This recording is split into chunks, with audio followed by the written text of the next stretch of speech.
persennya saya kira ini sudah luar biasa. Itu baru ketika panen. Nah, belum lagi untuk meningkatkan produksi dan kemudian mengurangi pembiayaan di dalam produksi. Nah, tentu ini akan lebih meningkatkan seran petani untuk ke depan. Nah, ini akan kita coba untuk menyentuhnya. Bapak Ibu hadirin yang berhadir, selanjutnya pencapaian visi dan misi serta program unggulan yang tertuang dalam rancangan RPJMD Sumatera Barat 2021-2026 bisa terwujud dengan niat, upaya, dan tekad bersama dalam berkoordinasi, berintegrasi, sinkronisasi, dan sinergisitas antara Pemprov Sumbar dengan kabupaten kota, serta menjalin komunikasi yang baik dengan pemerintah pusat serta perantau-perantau Minang. Jadi alhamdulillah tanggal 8-9 Maret yang lalu kami sampai 10 kami sudah melakukan rakor dengan Bupati Wali Kota dan kami sepakat bahwasanya pemerintah Provinsi Sumatera Barat dan Kabupaten Kota akan berkolaborasi. Di semangat yang kita kembangkan, semangat berkolaborasi. Provinsi tidak punya daerah, yang punya daerah adalah kabupaten kota, tapi provinsi punya uang. Waktu itu kami akan bantukan uang itu untuk kesuksesan Bupati Wali Kota dalam melaksanakan kegiatan-kegiatan di daerah. Itu makanya kami sengaja datang dan kemudian berdialog, bertemu, dan kemudian juga menjemput apa hal-hal yang perlu didukung dari Bupati Wali Kota di Sumatera Barat. Dan juga perantau Minang, Ibu. Nah, cuma permasalahannya adalah kita tidak diizinkan oleh Kementerian Dalam Negeri untuk mempertahankan SOTK.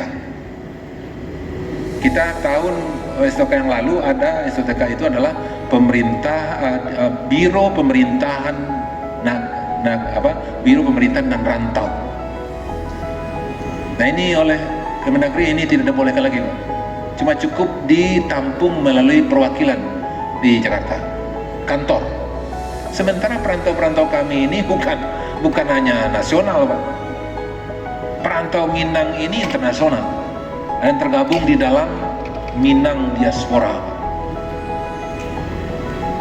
Dan bahkan ya kita di daerah itu juga punya perwakilan di beberapa negara.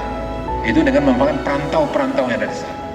Ya, sehingga mensinergikan posisi perantau yang ada di negara tersebut dan kemudian juga memberikan kontribusi untuk daerah, untuk Sumatera Barat.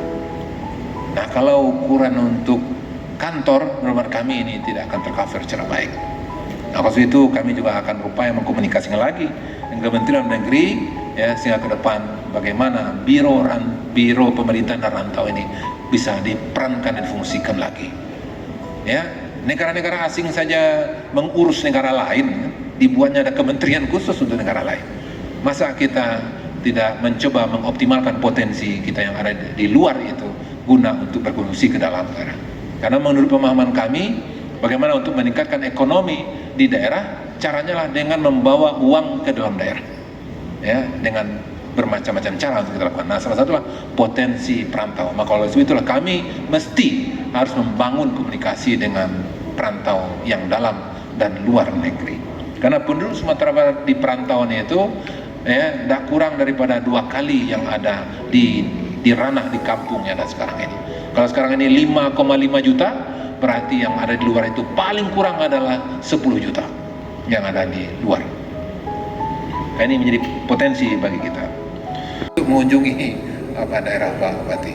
Di maksud itu demikian, ini akan kita buat kampung-kampung yang seperti itu, kampung ikan dan kemudian kampung jagung, ya, food estate. Nah, ini insya Allah di Pasaman Barat 7.500 hektar. Kita sudah mengajukan 4 lokasi untuk ini di Sumatera Barat dan sudah dicek oleh kementerian terkait. Nah, mudah-mudahan insya Allah ya kalau tidak ke 4-4-nya paling kurang 2 lah ya disetujui nantinya ya untuk menjadi food estate. Satunya di Pasaman Barat ya, untuk jagung. Karena hari ini ya harga jagung di Sumatera Barat melonjak tinggi, ya lebih 6.000, yang biasanya 3.800 sekarang menjadi 6.000 lebih.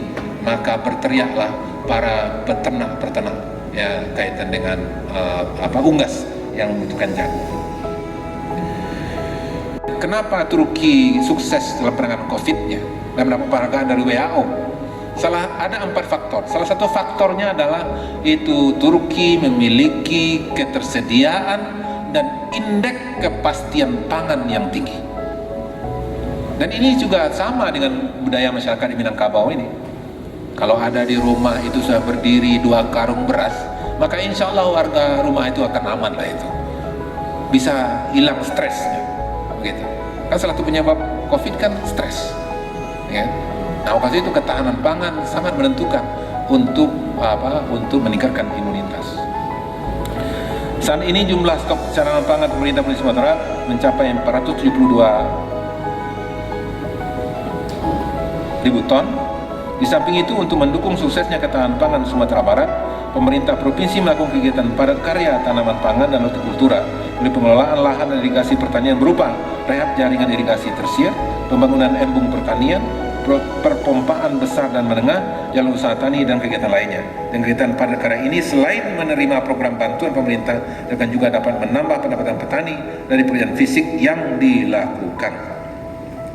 Kami telah melakukan pertemuan dengan Kementerian Menko Maritim dan Investasi terkait dengan food estate tadi. Dan mudah-mudahan insya Allah ada 4 yang kita tawarkan. Nah, mudah-mudahan dari 4 itu ya akan nanti disetujui untuk kita hadirkan food estate di Sumatera Barat. Bapak Ibu hadirin yang berhadir, kita sadar bahwa untuk mewujudkan tujuan bersama tersebut banyak hal yang harus kita lakukan. Salah satu yang terpenting adalah upaya penguatan bersama dari sisi pengawasan internal. Nah, jadi Pak, dan perlu juga kami sampaikan ya bahwasanya acara kita ini sangat tepat sekali menurut kami, karena kita berkomitmen di Sumatera Barat mengalokasikan 10% APBD untuk pertanian, gitu Pak. Jadi biasanya peningkatan anggaran ini juga akan membuka peluang-peluang yang kurang positif. Ya, nah maksud itu pada hari ini dengan kehadiran Bapak Arif Nur Cahyo dan Ibu Agustina dan kemudian juga narasumber yang lainnya, tentu ini akan memberikan masukan yang sangat berharga kepada kami. Nanti itu kepada Bapak Ibu dari jajaran pemerintah Provinsi Sumatera Barat, ya kita harapkan ya betul-betul mengelola dan kemudian juga menggunakan dan kemudian juga mempertanggungjawabkan anggaran ini dengan sebaik-baiknya, sehingga niat kita untuk meningkatkan pendapatan petani itu betul-betul akan kesampaian.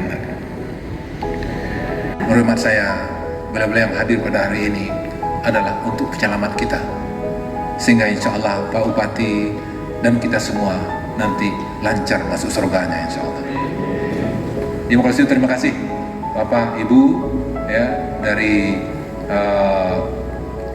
BPK, dari KPK, dari BPKP, dan juga dari APIP dan semua yang ada pada kesempatan ini.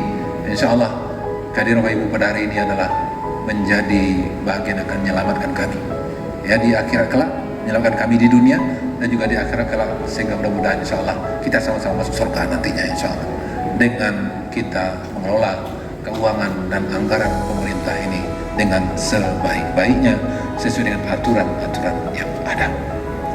Demikian, terima kasih, mohon maaf terlebih terkurang. Untuk itu mari sama-sama kita buka secara resmi rapat koordinasi pengawasan intern keuangan dan pembangunan tingkat Provinsi Sumatera Barat pada hari ini dengan sama-sama kita membaca basmalah. Bismillahirrahmanirrahim. Mohon maaf terlebih terkurang. Assalamualaikum warahmatullahi wabarakatuh.